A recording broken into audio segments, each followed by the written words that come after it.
mu myaka 10 iri imbere nk'urubyiruko kubona akazi gusa ntibihagije twagakwiye kuba twarabaye n'ababoss noneho tugatangira guha akazi abo mu bihugu bidukikije nk'abarundi bakaza kudukoropera imihanda mu gihe abakongomani baza kutwogereza za toilette. Ayo n'amagambo yavugiwe mu nama y'inteko rusange y'urugaga rw'urubyiruko rushamikiye ku muryango FPR Inkotanyi mu murenge wa Gatenga akarere ka Kicukiro. Aya magambo yavuzwe n'umuherwe w'umushoramari witwa Sadate Munyakazi ubwo yabwiraga urubyiruko rwitabiriye iyo nteko ko abarundi ndetse n'abakongomani bakwiye kuzaza kudushakaho akazi mu minsi iri imbere. Ibi byakomeje kugenda bikurura impaka cyane ku mbuga nkoranyambaga mu binyamakuru bigiye bitandukanye ndetse no ku maradiyo yewe n'amateleviziyo, aho bamwe bavuga ko ibyo bintu bitari bikwiye ndetse ko umuryango FPR wagakwiye guhita witandukanya n'uyu mugabo ndetse akaba ari n'umunyamuryango wayo. Mu gihe abandi ku rundi ruhande ku mbuga nkoranyambaga bavuga ko bino ntacyo bitwaye, harimo bamwe mu bafite ijambo riremereye cyane hano mu Rwanda mu bitangazamakuru bigiye bitandukanye, harimo uwitwa Oswald Mutuyeyezu wavuze ko ibingibi Sadate yavuze nta kibazo byagakwiye kuba byateza muri rubanda, atanga urugero kuri Qatar mu gihe Minisitiri w'u Rwanda w'ububanyi n'amahanga ni Olivier Bwana Ambassadeur Olivier Nduhungirehe wabwiye Oswald Mutuyeyezu ati byaba byiza usibye bino bintu kubera ko ufite abantu benshi bagukurikiye, bigaragara ko atari yishimiye bimwe mu byatangazwaga n'aba bagabo. Ese kino ni ikibazo gikomeye cyane cyagakwiye kuba gikururira bamwe mu bakomeye cyane hano mu Rwanda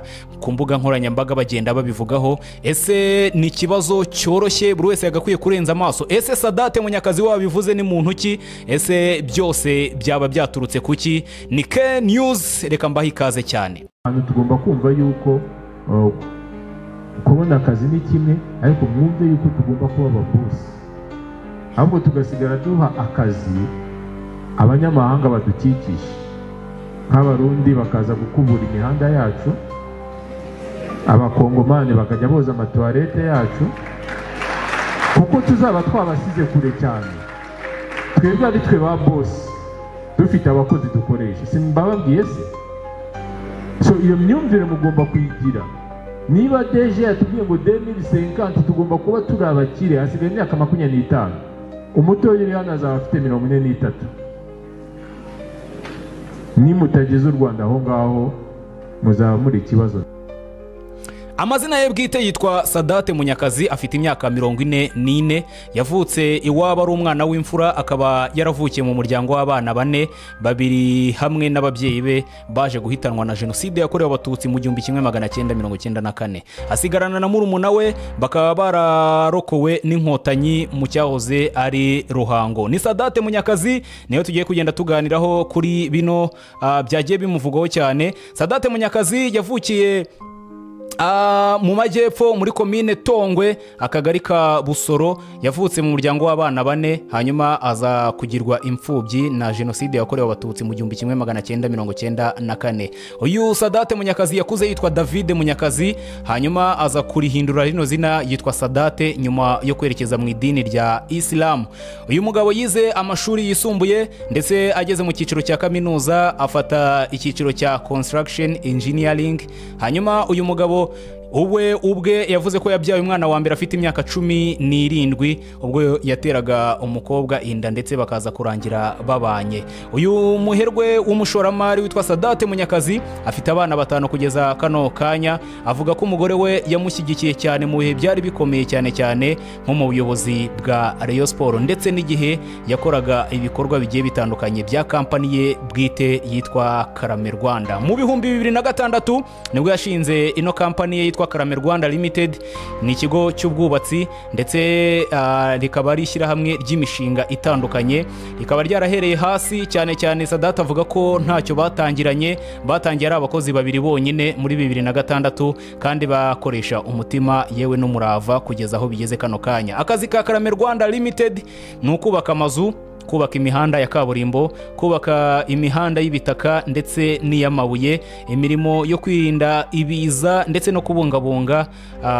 kubungabunga ibidukikije, yewe harimo za ruhurura ndetse n'ibindi bigiye bitandukanye mu mujyi wa Kigali cyane. Mu 2023 Karame Rwanda Limited yasinyanye amasezerano n'umujyi wa Kigali yo kubaka imihanda mishya no kuvugurura imiyoboro igiye itandukanye mu turere tugize umujyi wa Kigali. Kugeza kano kanya Karame Rwanda Limited ifite abakozi barenga 350 bose bayobowe n'uyu mugabo witwa Sadate Munyakazi. Ni umushoramari akaba ari n'umugwizatunga ufite amafaranga menshi mu kijyanye na politike y'imari cyangwa se mu mikorere ye.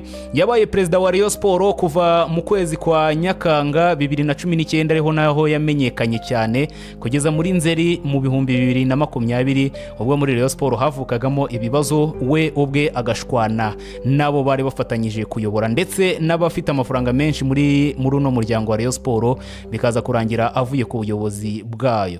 Mu minsi mikeya uyu mugabo yigeze kurikoroza ku mbuga nkoranyambaga atanga bid ikomeye cyane avuga ko ashaka gukemura ibibazo biri muri Rayon Sport, aho yatangaga miliyari 1 y'amanyarwanda kugira ngo abe yashyira muri Rayon Sport. Gusa mbere yaho akiyobora umuryango wa Rayon Sport yigeze kuzana umushinga witwa MK Card wo gutegura uburyo Rayon Sport yagibonamo amafaranga yewe no kuba yakubaka Gikundiro Stadium. Uyu mugabo yigeze kuvugwaho igihombo cya miliyoni 200 ubwo yayoboraga ino kipe ya Rayon Sport mbere yuko ayivamo. Jenoside yakorewe abatutsi yamutwaye umuryango we, niko ubwe abyivugira. Ati mu by'ukuri basigaye ari abana babiri. Jenoside yakorewe abatutsi iza kuba ihitana ababyeyi be ndetse na bamwe mu bavandimwe be. Uyu n'umugabo ukunzwe kuvugaho gufasha urubyiruko akabaha amahirwe y'akazi, akaba ndetse n'umuvugizi cyane cyane ku mbuga nkoranyambaga ukunda guhangana n'abasebya ndetse n'abibasira u Rwanda. Uyu mugabo yatorewe kuyobora ihuriro ry'abakora imirimo y'ubwubatsi mu Rwanda baryita ICAR mu Gushyingo 2024. Ni umwe mu bashoramari bakomeye cyane mu Rwanda ubifatanya ndetse agafatanya na leta yewe n'abandi bikorera guteza imbere ibikorwa remezo cyangwa se infrastructure.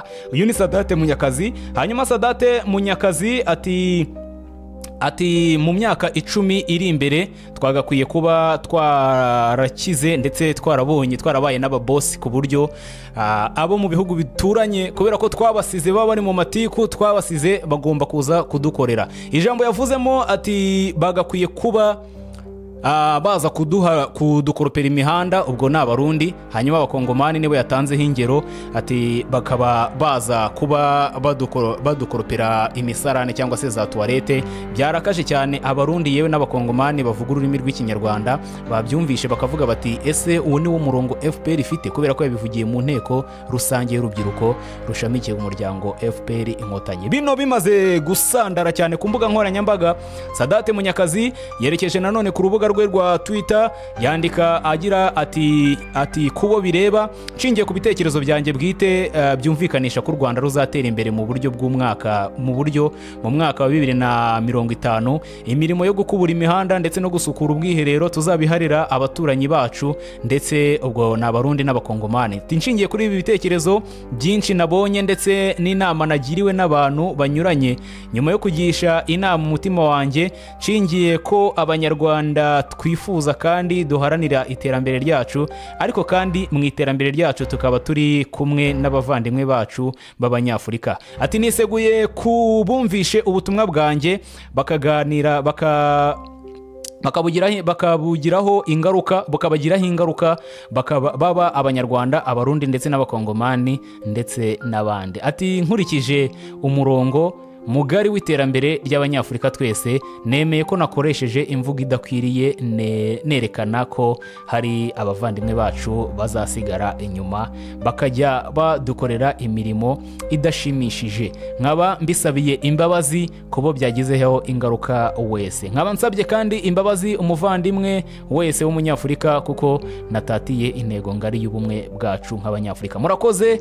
Ni Sadate Munyakazi. Ubwo n'ubutumwa Sadate Munyakazi yanditse yanditse yisegura kubo byababaje, ariko nanone kubo byababaje ibi yabyanditse nyuma y'amasaha makeya nanone yongeye kujya ku rukuta rwe rwa Twitter ati iyo uri umuyobozi aho guteza imbere abo uyobora n'igihugu cyawe ahubwo ukirirwa wigisha urwango, amacakubiri n'ubugome, uba uraga abaturage bawe kuzaba abagaragu b'ibindi bihugu. Uko ni ukuri. Ibyo byara amasaha makeya mbere yuko yandika ubutumwa bwo kwisegura. Ati abarundi n'abakongomani nimutava mu nzira yo kwanga u Rwanda ndetse n'abanyarwanda nk'uko mwirirwa mubitozwa, muzarangira mwoza za tuwarete munakubura imihanda yacu. Ati bisibanga si igitutsi ahubwo ni ukuri. Ati abandakariye kuko nababwije ukuri mwakagombye gufungura ubwenge bwanyu ahubwo mukarakarira abayobozi babi ndetse kandi badashoboye mufite. Njyewe ndarengana, ndi nka wa wundi wavuze ko isi izenguruka izuba akabizira nyuma y'igihe bagasanga baramurenganyije. Bimwe n'ibyo ngibyo nibyo Sadat yavuze mu masaha ya mbere, gusa nyuma yaje kugaruka arisegura. Sadat Munyakazi ibi yatangaje ku mbuga nkoranyambaga byaje kugenda birikoroza hirya no hino ku mbuga nkoranyambaga, kugeza ubwo umunyamakuru witwa Oswald Mutuyeyezu, uyu munyamakuru ni umunyamakuru ukomeye cyane hano mu gihugu cy'u Rwanda ndetse akaba n'umwe mu bavuga rikijyana cyane cyane ku maradiyo yewe n'amateleviziyo, cyane cyane mu ngingo za siporo zigiye zitandukanye za politike. Oswald nawe yaje kujya ku rukuta rwe rwa Twitter, Oswald Oswakim ati ubutumwa bwa Sadat ko nta nabi numvisemo, abamuteye amabuye babitewe n'iki. Ati urugero nge natanga muri Katari byagorana kubona umwene gihugu ukora iyo mirimo Sadat yatanzeho urugero. Ati korwa n'abapagasi baturuka mu bihugu bikiri inyuma mu majyambere. Ubwo ni ubutumwa bwa Oswald ku rubuga rwe rwa Twitter cyangwa se ku rukuta rwe rwa Twitter.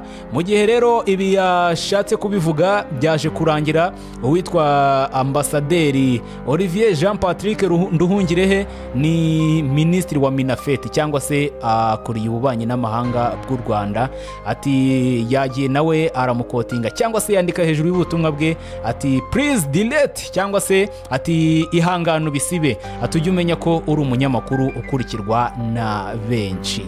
Ese buno butumwa Sadat Munyakazi yatangaje wowe urabubona gute? Ese ubu butumwa Sadat Munyakazi yaje gusabira imbabazi ku bwawe urumva byaba ari ikosa rikomeye cyane, cyangwa se urumva tutagakwiye kugendera muri uwo murongo nk'abanyarwanda? Reka mbashimire. ni K News, nge nitwa Ari. Reka mbifurize kugira umugoroba mwiza no gukomeza kugira ibihe byiza aho mugiye muherereye hose.